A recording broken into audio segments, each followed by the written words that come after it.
Ya, dalam materi aja begitu, materi. Maaf Pak, mungkin saya sambung sedikit supaya pas nih penjelasan. Ya. Lebih tidak logis lagi adalah ketika Undang-Undang Nomor 20 Tahun 2001 yang digratifikasi nyuap yang jelas-jelas nyuap direct langsung untuk mempengaruhi ancamannya 5 tahun gitu. Tapi begitu gratifikasi seumur hidup, padahal jumlahnya itu cuma nggak signifikan juga. Ini rusak dalam sistem hukum itu maksud saya. Iya, ada mau penjelasan sebentar kawannya. Dalam konteks pasal 3 dulu yang sejarah yang saya baca itu mulai dari 415, 416 KUHP, kemudian dicarikan dari urusan pasal umum. Apakah ini merupakan cerminan dari yang saya sebutkan tadi? Jadi penghapusan pasal 415 KUHP itu ada 13 pasal yang dipindahkan ke dalam Undang-Undang Nomor 20 Tahun 2001. Sebagai catatan saya, mungkin saya tulis dalam undang-undang dalam jurnal legislasi dari Departemen Hukum dan HAM di situ di JDP, saya tuliskan di situ tindak pidana korupsi, tindak pidana biasa yang ditangani luar biasa. Karena apa? Karena kan suap penyuap pasal itu kan sesungguhnya delik umum. Kerugian negara mungkin juga tidak pasti terjadi. Suap terhadap polisi yang karena disebabkan karena helm 20.000, masa dia di pengadilan khusus di Kepulauan. Ini kelewatan menurut saya. Jadi saya tidak sependapat Pak.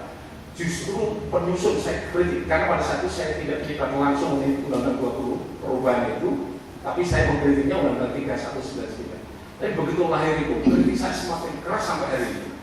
Karena kalau saya bodohkan bahwa ini berlebihan menghapus pasal KUHP. Karena undang-undang biasa masa dipindah tempatnya menjadi undang-undang yang luar biasa. Menurut saya nggak logis. Itu banyak.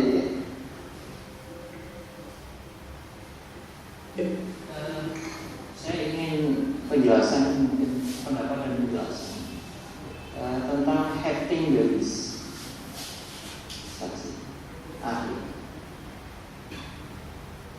seperti apa? Hafting juris dijelaskan dalam bahasa Indonesia Pak, supaya pas. Saya tadi menggunakan saksi bahasa yang Indonesia. terpisah. Ya.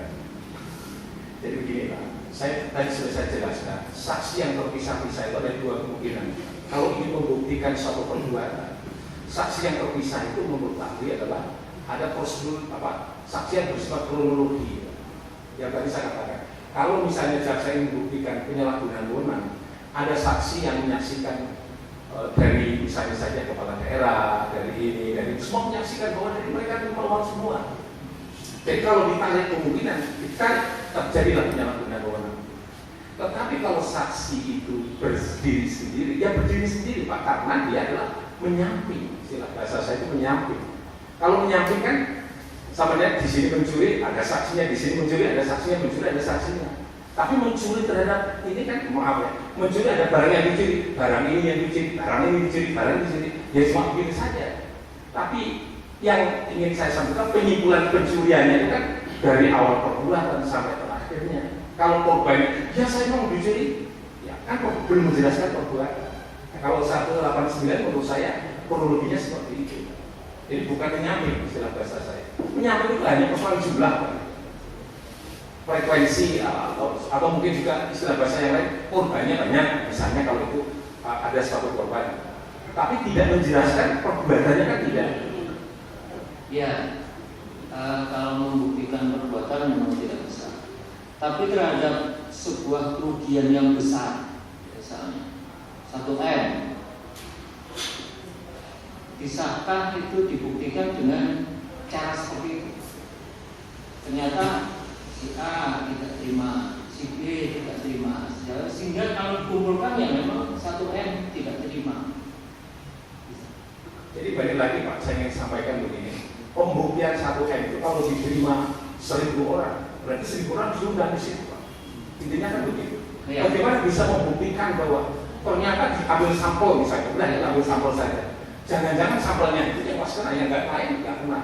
Ini yang saya kira tidak bisa. Ini yang menurut saya agak kesulitannya ada di situ, bahwa dalam satu proses pembuktian perkara pidana itu di situ. Jadi kalau misalnya ternyata melibatkan 1.000 orang, itu nggak bisa diambil sampel. Tapi mereka harus anukan begitu. Kecuali kalau misalnya, yang terbukti cuma 5 orang saja, ya 5 orang aja yang diperiksa. Menurut saya, penghasil pemerintah terima 5 orang, ya 5 orang misalnya. Tapi tetap juga seperti tadi saya jelaskan, proses pembuktian tetap juga tunduk pada hukum pembuktian. Tidak bisa hanya ngomong saja atau membuat orang masuk penjara. Saya kira itu kita harus menghindari yang seperti ini. Oke, satu lagi.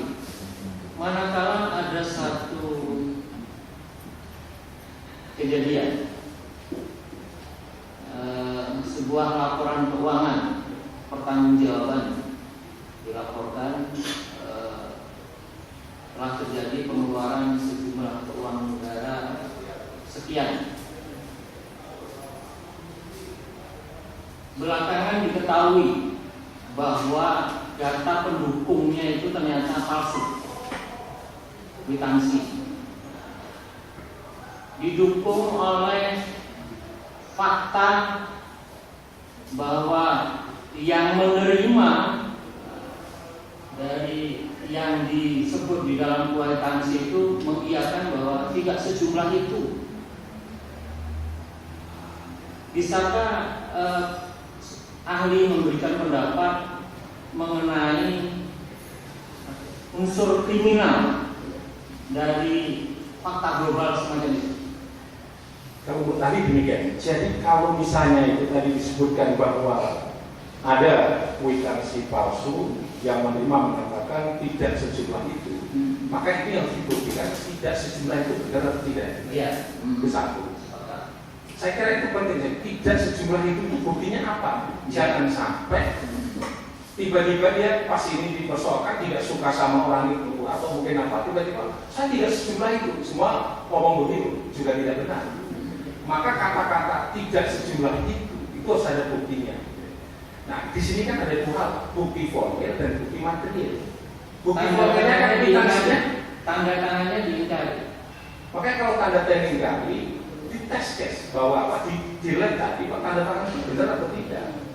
Supaya tadi balik-balik lagi saya katakan bahwa kalau misalnya tanda tangan ditandai, siapa yang menandatangani itu harus jelas ya. Siapa yang berbuat harus bertanggung jawab.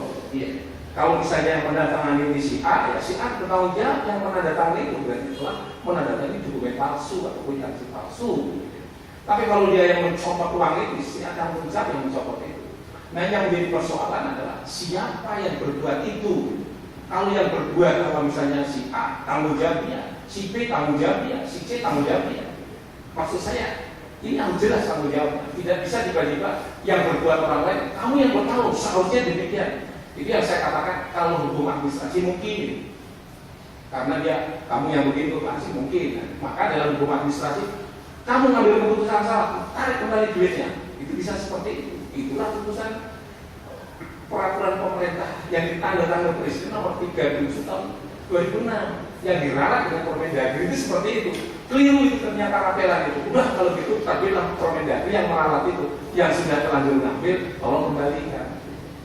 Ini administrasi, iya ini administrasi.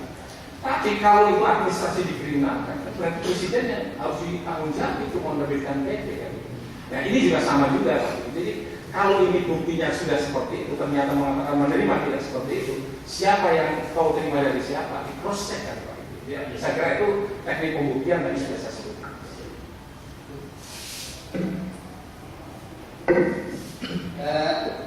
Berhubung ada koneksi dengan pertanyaan tadi.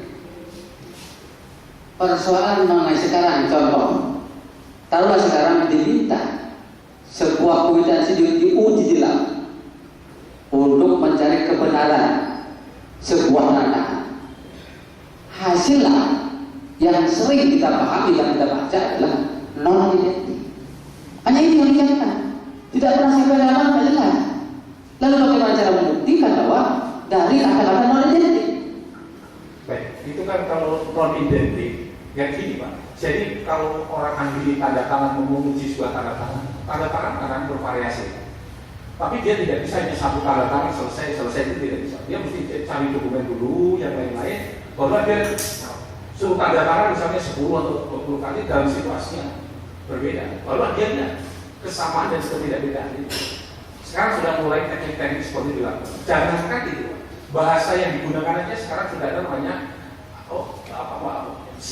forensik bahasa itu sudah digunakan. Jadi kalau dia tidak konsisten kalimat itu, wah ini bukan kalimat dia sering menggunakan kalimat ini, bahkan dengan suara intonasinya bukan dia dan sebagainya. Jadi menurut ahli itu kalau hanya keterangan itu misalnya bisa digali lagi bahwa oh berarti standar pembuktian masih kurang, atau keterangan ahlinya standar pembuktian keterangan ahli masih kurang.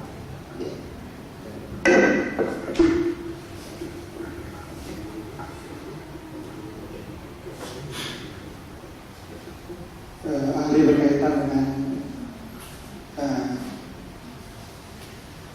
nanti ada prasakata melawan hukum tadi sudah disebutkan, ada prasakata secara melawan hukum dan prasakata salah menggunakan. Itu bedanya apa? Baik, jadi tadi yang ketika menjawab jenis delik tadi sudah saya sampaikan bahwa melawan dalam konteks ya. modus operandi, Ya. dalam konteks gerakan Islam. Ya, saya ingin sampaikan begini, kalau melawan hukum dan melawan hukum saya ingin doktrinnya dulu bahwa melawan hukum itu kan dasar jenisnya suatu perbuatan, ya. Karena itu sebagai prasyarat dalam suatu tindak pidana dan melawan hukum. Sedangkan penyalahgunaan wewenang tadi adalah salah satu bentuk daripada perbuatan melawan hukum. Ya. Jadi kalau tadi perbuatan melawan hukum itu ukurannya sangat umum sekali. Istilah bahasa sangat umum tadi adalah ukurannya adalah yang disebut sebagai rasa keadilan masyarakat dan seterusnya. Itu sangat umum sekali. Itulah saya sebut sebagai ini melawan hukum itu copy paste atau sebenarnya diambil reasoning itu dari pasal 1365 KUH Perdata. Ini yang menurut saya ya seperti itu, general seperti itu.